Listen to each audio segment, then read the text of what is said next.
Right, so hello and welcome back to Books and Things and welcome to another video. And today, let's talk about Caroline Bingley.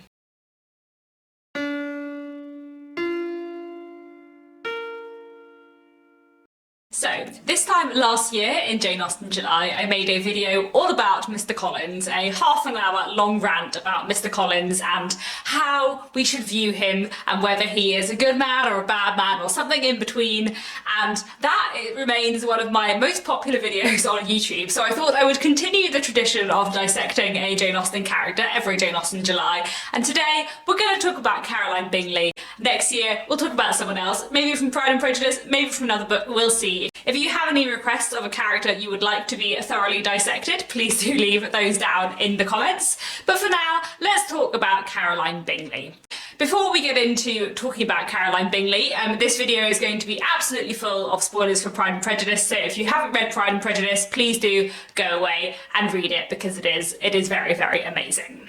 So, today we're going to talk about Caroline Bingley. The first thing I want to do is talk a little bit about her role in the novel Pride and Prejudice, and then I want to go into kind of how we view Caroline Bingley, sort of within the book and from reading the book, but also within popular culture.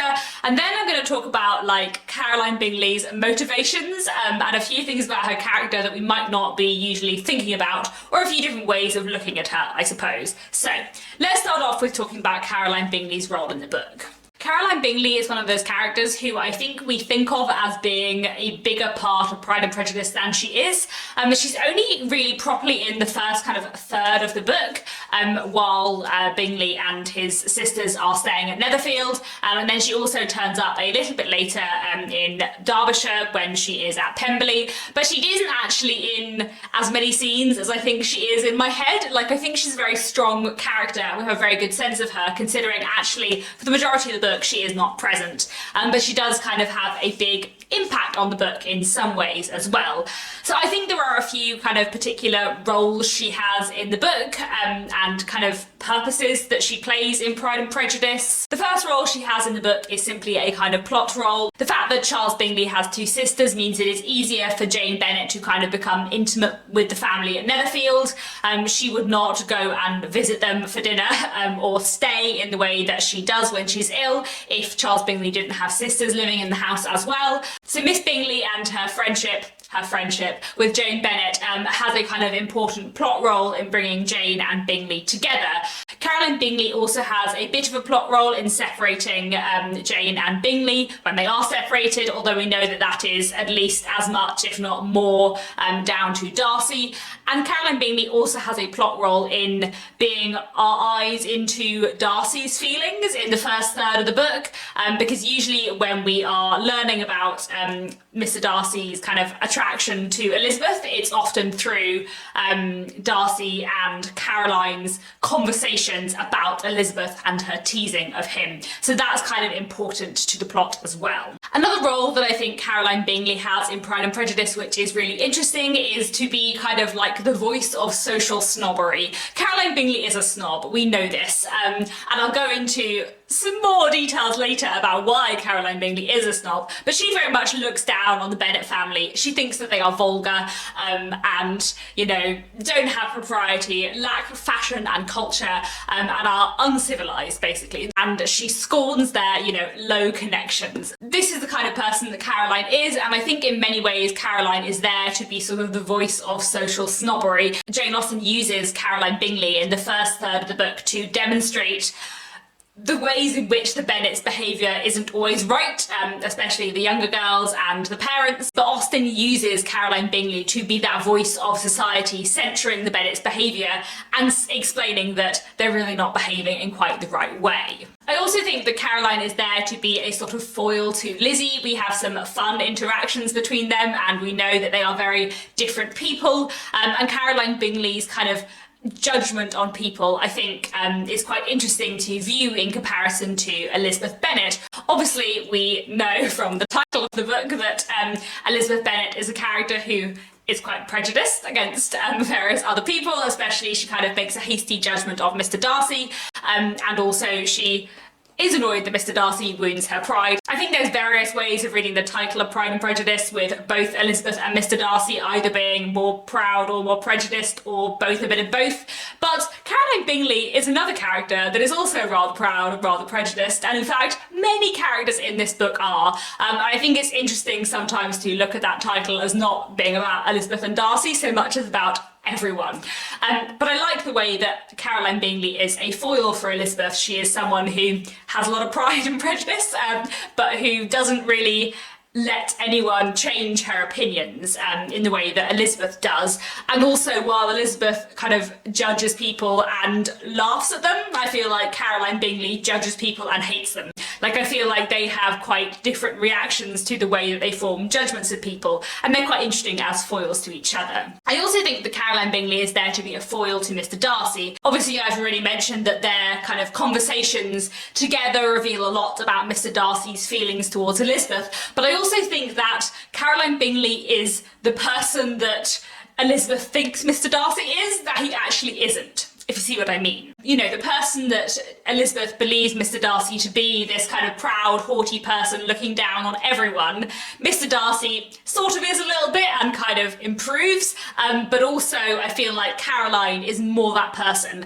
Like, a lot of the things that Elizabeth thinks about Mr. Darcy's behaviour and opinions and judgments are actually more what Caroline Bingley feels. At one point Elizabeth says, Mr. Darcy may have heard of such a place as Gracechurch Street, but he would hardly think a month's ablution enough to cleanse him from its impurities were he once to enter it. And it turns out later that that is very much not true of Mr. Darcy, who happily visits the gardeners in Gracechurch Street and gets on very well with them once he has met them and kind of seen their behaviour.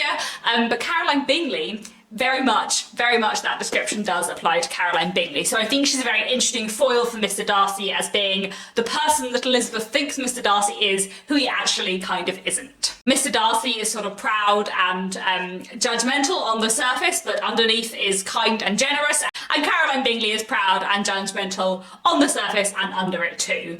Although there are some reasons why she might be that way that I'm going to go into in a minute. So, let's talk a little bit about how we view Caroline Bingley as readers and kind of in popular culture. I've already spoken about the fact that I feel like she feels like a more important character in Pride and Prejudice than she is, partly because she is kind of an important character, even if she's not a central character, even if she is absent for a lot of the book.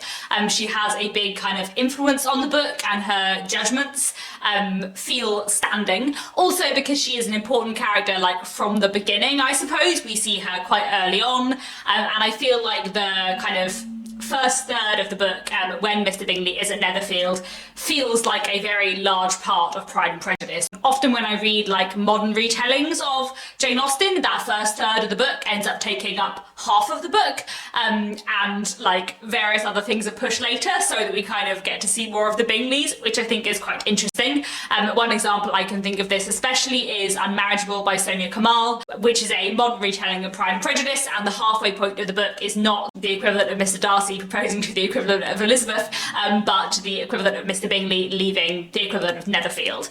So I think that kind of first third of the book has quite a big, like, role in the story of Pride and Prejudice. Regardless, I think that Caroline Bingley is a character who is kind of feels more important than she takes up space in the book, if you see what I mean. Obviously, I think Caroline Bingley is interpreted as a bit of a bully and a snob in popular culture, which, you know, she kind of is. But the other ways in which I think she is interpreted and presented that I'm not sure are fully true are interesting. I think she is often presented as being older than the Bennet sisters. Certainly in a few recent adaptations I can think of, she is played by an actress who is several years older than the character playing Elizabeth Bennet. I'll talk about Caroline Bingley's age a little bit more in a minute, but I do think that the image in popular culture we have of Caroline Bingley is probably older than the actual character. More on this soon. And then the other thing that Caroline Bingley is often presented as, which she is not, is being as of the same class as Mr. Darcy. I'm going to talk a lot about class in this video, but I think it's interesting to note that when Caroline Bingley is portrayed, you know, in films and in the way we view her in popular culture, is as being someone who is upper class like Mr. Darcy and of being socially above Elizabeth Bennet. And I'm going to talk a lot about this in this video because this is very interesting, and I feel like Caroline Bingley's dubious class position is one of the most important things to understanding her character, and it's something that we often forget about, which is, never really explored in films or adaptations of Pride and Prejudice. The Bingleys are always presented as being on a level with Mr. Darcy, and they're not. And this is really important because I think this often leads to a kind of misunderstanding of Caroline Bingley. So, I think there are a few different ways we can view Caroline Bingley, which might excuse some of her behaviour, or explain some of her behaviour, explain why she is so rude to Elizabeth Bennet, why she is so judgmental of the Bennet family, why she is constantly seeking to put the Bennets down. I think we can view her as a bit of a spoiled teenager. I think we can view her as a bit of an insecure social climber, and I think we can view her as a bit of a jealous romantic who is, thwarted in all her affections and is kind of driven by jealousy. So let's talk about these things. So, the first thing I want to discuss today, how old is Caroline Bingley? We don't know, we are never told, but I feel like my interpretation of Caroline Bingley as a character would change slightly depending on her age. I spoke quite a lot in my video about Mr. Collins, about how the age of Mr. Collins affects how we view him. Mr. Collins is 25 years old and usually in adaptations presented as being in his 40s, and I feel like the reading of a 25-year-old Mr. Collins and a 40-year-old Mr. Collins is very different. Caroline Bingley, there's a much less big range there to discuss, but I feel like Caroline Bingley is often presented in television and film adaptations as being older than she is. And the difference between a 17-year-old Caroline Bingley and a 24-year-old Caroline Bingley in the ways we judge her are quite significant. In the 2005 film, the actress playing Caroline Bingley is 8 years older than Elizabeth Bennet, and in the 1995 and 1980 adaptations, the actress playing Caroline Bingley is 4 years older than Elizabeth Bennet. Obviously, this is not really a great science to judge how we view Caroline Bingley on the ages of actresses playing her, especially, 4 to 8 years is not really all that much. It's a bit different to my point about Mr. Collins being played by people who are 20 years older than the character is supposed to be. But regardless, I think it's interesting that Caroline Bingley is always portrayed by an actress who is older than Elizabeth Bennet, even though we don't know that she's older than Elizabeth Bennet, and I would argue that she's probably not. We are never told Caroline Bingley's age. Here is what we do know about the ages of the Bingley family. Mr. Bingley had not been of age 2 years when he was tempted by an accidental recommendation to look at Netherfield House. So Bingley has not yet been of age for 2 years. In general, in this period in time, nearly all men came of age and inherited at 21. So if Bingley has not yet been of age 2 years, then he is 22, nearly 23. Very occasionally, men did come of age older if there was a particular stipulation in the will, so there is a possibility that Bingley is older. It's not an exact science, but basically Bingley is almost certainly 22 years old. We know that Caroline Bingley is younger than Charles, and we know that Louisa is older than Caroline Bingley, but I don't think that we know if Louisa is older than Charles or not. I don't think that's ever clear because I think they're often described as like the elder and younger sister, but whether that means that Louisa is elder than Charles or just elder than his other sister is not really clear. So we don't know if Louisa is older or younger than Charles, but we do know that Caroline is the youngest. I think it's fair to assume that if Louisa is older than Charles, then the kind of oldest Caroline Bingley can be is like 2021, as Charles is 22. But if Louisa comes between Caroline and Charles, then I think there's a fair argument to be made that Caroline is more like 18 or 19, maybe even younger. The fact that she is out in society and is going to be keeping her brother's house means she's finished with her education, she doesn't have a governess, she's probably not younger than 17, or she might still be in education. Obviously we know that Lydia is out at 15, but that is quite unusual for the time period. I think especially when we consider the fact that the person Caroline Bingley is said to be the closest friends with in the novel is Georgiana Darcy, who is 16 years old, it makes her seem younger. And if Caroline Bingley is 17 or 18 years old, I feel like I judge her differently to if she is 22, 23. If Caroline Bingley is younger than Elizabeth Bennet, doesn't that slightly change the way we view her behaviour towards her? There is another moment which I always think makes me think that Caroline Bingley is younger, which is when they're at the Netherfield ball and Caroline Bingley says something to Elizabeth Bennet about Mr. Wickham, and Elizabeth Bennet, in her anger afterwards when Caroline's gone, says, "Insolent girl."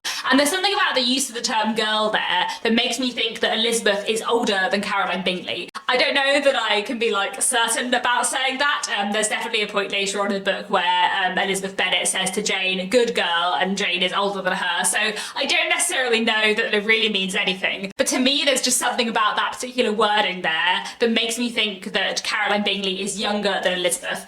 And I feel like if Caroline Bingley is younger than Elizabeth, and if she is 17, 18 years old and a spoiled teenager who we know doesn't currently have any parents, and for all we know may have not had any parents around for a lot of her life, I feel like that changes the way I view Caroline Bingley, if that is my interpretation of her. I don't know that it is, but if it is, I feel like if Caroline Bingley is 18 years old, desperately in love with her brother's best friend who is 10 years older than her, hasn't had much parental guidance in her life, is living with her brother who is 22, not that much older than her, and has not had like that much of an upbringing. I feel like viewing Caroline Bingley in that light as a somewhat spoiled teenager with a crush on her brother's best friend, I feel like that changes the way you view Caroline Bingley. And I think that's interesting to think about. Another very interesting thing to think about in terms of Caroline Bingley is Caroline Bingley's class, and the fact that she might be much more insecure in her social position than we often think she is.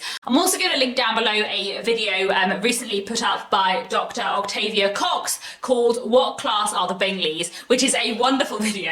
And I had like planned out my whole video on Caroline Bingley, and then I saw that video go up and I watched it and I was like, yeah, that was half of what I was going to say, but it's amazing and really, really thorough and in-depth, and I would highly recommend it. So I will link that down below. I'm going to talk about a few of the things that she mentions too here. I think we often think, and I think film and television adaptations of Pride and Prejudice and you know, modern retellings of Pride and Prejudice, everything like that, interpret the Bingleys as being of the same class as the Darcys. But the Bingleys are not of the same class as the Darcys. Mr. Bingley is of a different social class to Mr. Darcy, and Caroline Bingley's social position is much less secure than I think we often think of it as being. We are told this from the very first page of Pride and Prejudice. My dear Mr. Bennet, have you heard that Netherfield Park is let at last? It is not bought, it is let. Mr. Bingley is renting his home, he does not own it. And this, in terms of his social class, makes a massive difference. Mr. Darcy is a member of the landed gentry. He owns property. Mr. Bennet is also a member of the landed gentry. He also owns property.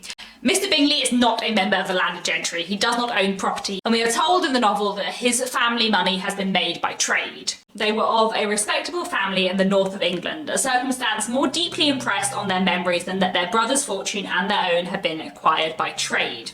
Mr. Bingley inherited property to the amount of nearly £100,000 from his father, who had intended to purchase an estate but did not live to do it. Mr. Bingley intended it likewise, and sometimes made his choice of county. His sisters were very anxious for his having an estate of his own, but though he was now established only as a tenant, Miss Bingley was by no means unwilling to preside at his table, nor was Mrs. Hurst, who had married a man of more fashion than fortune, less disposed to consider his house as her home when it suited her. Now, this is a really interesting passage because we know that the Bingleys have made their money in trade. Mr. Bingley does not seem to be actively working in trade at the moment, but he is living off the money that his father made in trade. They are not of the gentry. Their social position is dubious. They have made their money in trade in the same way that Mr. Gardner is making his money in trade. And there is a bit of a kind of distinction within this period in time between like genteel trade and common trade, which Dr. Octavia Cox goes into in more detail and knows more about than I do. But the Bingleys have made their money in trade in a way that is considered respectable. We don't know what kind of trade, what kind of business they've made their money in, but the Bingley family are not a really old established family like the Darcys, possibly even like the Bennets. The Bingleys are new money. Bingley's father was, the implication is, a self-made man. And this means that the Bingleys' social position is much more dubious than we would imagine. This is one of the reasons why Caroline Bingley and her sister are very anxious for their brother to own an estate, because if he purchases an estate for himself, he buys into becoming a member of the landed gentry, and they can consider themselves gentry in a way they can't now. Caroline Bingley has a lot more money and a lot more fashion and a lot more propriety than the Bennet family, but the Bennet family on landed gentry, and they are in one way socially above Caroline Bingley, which is one of the reasons I think why Caroline Bingley is so keen to put them down. And it's also one of the reasons why Caroline Bingley is so keen for her brother Charles to marry Georgiana and for her to marry Mr. Darcy, because if they married this great, long-established landed gentry family from Derbyshire, then their social positions would be really secure. It's also probably the reason why Louisa has married a man of more fashion than fortune, because Louisa Bingley, now Louisa Hurst, did not need money. She had money, but she did need fashion. She did need someone who was well respected and kind of important in society to establish her as important in society and the fashionable world too. Not just from this paragraph that we know Caroline Bingley is anxious for her brother to buy an estate. At one point later on in the book she says, "Charles, when you build your house, I wish it may be half as delightful as Pemberley." And the when, not the if here, suggests that Caroline Bingley is very much like, Charles, you must buy an estate and build a house. This is very, very important for our social position. It's important to remember that when Caroline Bingley is trying to talk about how low the Bennets are, what she talks about is their behaviour, their mother's vulgarity and their low connections. She isn't saying that Mr. Bennet himself is of a low social standing. She's saying that the Bennet girls' connections on their mother's side are what make them socially dubious. They talk about the fact that they have one uncle who is a small town attorney in Meryton and another uncle who lives in Cheapside. And it's important to remember that what Caroline Bingley lays the emphasis on is not that the uncle is in trade, but where in London he lives, because that says more about his wealth and social position and doesn't reflect badly on her and the fact that her family's money was also made in trade. I think you can see Caroline Bingley's obsession with kind of accomplishments in the same way. That conversation that they have at Netherfield about what it means to be an accomplished woman is Caroline Bingley trying to prove that she is an accomplished woman and that she belongs to this kind of select set in society in a way that not everyone else necessarily does, in a way that perhaps the Bennet girls don't, even though they are the daughters of someone from the gentry. Caroline Bingley is trying to assert that she is, above them, even though she's kind of not. And that's why Caroline Bingley is so interesting, because I think the reason why Caroline Bingley is such a snob is because her own social position is very, very insecure.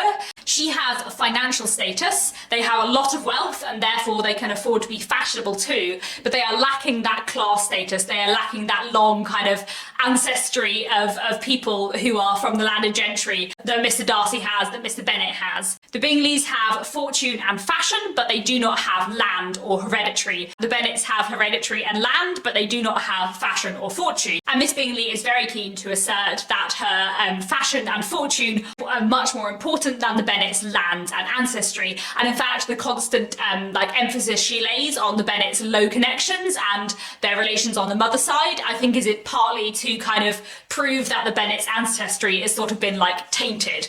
So yes, Mr. Bennet is a gentleman who inherited the estate from another gentleman. We know the estate has been entailed, so we can gather that it has been passed down through the male line for a while. But Caroline Bingley is very keen to suggest that the fact that Mrs. Bennet is not from the gentry kind of lessens Jane and Elizabeth's claim to be gentry, even though their father is from the gentry. It's very, very complicated and very, very interesting. And again, you should really go and watch Dr. Octavia Cox's video. But basically, Caroline Bingley's social class position is much less secure than I think we often imagine. And I think that is one of the reasons why she behaves in the way that she does, because it's imperative for her to put the Bennets down as possible in order to raise herself up. And then another important thing I think we need to talk about with regards to Caroline Bingley is she in love with Mr. Darcy or not? She definitely fancies Mr. Darcy, right? And she definitely wants to marry Mr. Darcy. We all know that. It's very clear that she wants to marry Mr. Darcy. But whether or not Caroline is in love with Mr. Darcy, or just in love with the idea of Mr. Darcy, or just wants to marry a very wealthy gentleman to secure her social position and to get that really lovely house of Pemberley that she obviously really, really likes, it's a bit unclear. I think that a lot of people read it as her feelings being relatively shallow, and that Caroline Bingley as a person isn't really a very loving and affectionate person. But I think I would argue that she is in love with Mr. Darcy. And I think the way that she teases him about Elizabeth to the point that she ends up making him say things that give her pain in a way that I don't think is rational, I think suggests that it's not just that she wants to marry him for his station and house, but that she actually is in love with him. And I think, like I said earlier, if we view her as an 18-year-old teenager who has a crush on her brother's best friend, and if we view her story as an unrequited love story, I think it's easier to have a slightly less harsh judgment of her, and I think it makes her a bit more of a sympathetic character, and one who at times I do feel a little bit sorry for. I can guess the subject of your reverie. You are considering how insupportable it would be to pass many evenings in this manner. Your conjecture is totally wrong, I assure you. My mind was more agreeably engaged. I had been meditating on the very great pleasure which a pair of fine eyes in the face of a pretty woman can bestow. Miss Bingley immediately fixed her eyes on his face and desired he would tell her what lady had the credit of inspiring such reflections. Mr. Darcy replied with great intrepidity, Miss Elizabeth Bennet. Miss Elizabeth Bennet, repeated Miss Bingley. I am all astonishment. How long has she been a favourite, and pray when am I to wish you joy? He listened to her with perfect indifference while she chose to entertain herself in this manner, and as his composure convinced her that all was safe, her wit flowed along. If we think about the way that Miss Bingley teases Mr. Darcy about Elizabeth, and the way that she constantly references Elizabeth's low connections while she's teasing him, she is doing her best to persuade him away from Elizabeth, but she's also like goading him in a way that I feel like is not rational, and in a way that at times gives her pain. You know, I think she does it in part out of awkwardness and jealousy, and there are some moments of sort of desperation where I feel a bit sorry, like in that scene at Netherfield where she's trying so hard to get Mr. Darcy's attention and he's just ignoring her, and then she makes Elizabeth walk around the room with her in order to get Mr. Darcy's attention because she knows that he will look at Elizabeth. That's quite sad, right? Like, I think if we think about that properly, that's quite a sad moment for Caroline Bingley, that's what she resorts to, even though she doesn't like Elizabeth, she wants Elizabeth to walk around the room with her because she just desperately wants Mr. Darcy to look at her. And let's think about what she says to Mr. Darcy after they see Elizabeth in Derbyshire. How very ill Eliza Bennet looked this morning, Mr. Darcy, she cried. I never in my life saw anyone so much altered as she is since the winter. She has grown so brown and coarse. Louisa and I were agreeing that we would not have known her. However little Mr. Darcy might have liked such an address, he contented himself with coolly replying that he perceived no other alteration than her being rather tanned, no miraculous consequence of travelling in the summer. For my own part, she rejoined, I must confess that I never could see any beauty in her. Her face is too thin, her complexion has no brilliancy, and her features are not at all handsome. Her nose wants character, there is nothing marked in its lines. Her teeth are tolerable, but not out of the common way, and as for her eyes, which have sometimes been called so fine, I never could perceive anything extraordinary in them. They have a sharp, shrewish look, which I do not like at all, and in her air altogether there is a self-sufficiency without fashion which is intolerable. Persuaded as Miss Bingley was that Darcy admired Elizabeth, this was perhaps not the best method of recommending herself, but angry people are not always wise, and in seeing him look at last somewhat nettled, she had all the success she expected. He was resolutely silent, however, and from a determination of making him speak, she continued, I remember when we first knew her in Hertfordshire, how amazed we all were to find that she was a reputed beauty, and I particularly recollect you saying one night, after they had been dining at Netherfield, she a beauty, I should as soon call her mother a wit, but afterwards she seemed to improve on you, and I believe you thought her rather pretty at one time. Yes, replied Darcy, who could contain himself no longer, but that was only when I first knew of her, for it has been many months since I have considered her as one of the handsomest women of my acquaintance. He then went away, and Miss Bingley was left to all the satisfaction of having forced him to say what gave no one any pain but herself. That moment I find really telling of Caroline Bingley's character, because she knows that this is not a way to make Mr. Darcy like her, to put down Elizabeth in that way, but she does it anyway because she is jealous and she is irrational, because she likes Mr. Darcy, and whether or not this is a kind of full, deep, affectionate love, or to what extent her affection for Mr. Darcy is bound up in her desire to marry someone of his social position, we don't really know. But I think it's fair to say that she does have some strong feelings for Mr. Darcy, and that she is often motivated by jealousy that she doesn't really seem to be able to help. Yes, she is a bit of a snob, but the main reason why she dislikes Elizabeth is not because of Elizabeth's low connections, it's because Elizabeth has attracted Mr. Darcy. So, I don't know that I've really come to any conclusions to this. Obviously Caroline Bingley is not a nice person, obviously she is mean and a snob, obviously she is pretty rude to Elizabeth, and she is very much a false friend to Jane Bennet. But I do think it's worth thinking about why she is these things, and to what extent she might be those things because she is desperately in love with Mr. Darcy in a way she doesn't really know how to deal with, very very insecure about her own social position and anxious about her future and her place in society, or a spoiled teenager who doesn't really know how to behave in a way to get what she wants. I think Caroline Bingley is a really fascinating and complicated character because she's a character with lots of layers, I think. One of the things I love most about Jane Austen is how every time I reread one of her books, I notice new things and I have different interpretations of her characters. Her books are so wonderful, so readable, but also so rereadable, and that's something I absolutely love. So I hope you have enjoyed this video about Caroline Bingley. Please do let me know down in the comments what you think of Caroline Bingley. How do you judge her? Why do you think she acts in the way that she does? Do you think there is any possible redemption for her in her motives? And what do you make of her as a character? That's all for now. Thank you very much for watching, and I'll be back very soon with another bookish video.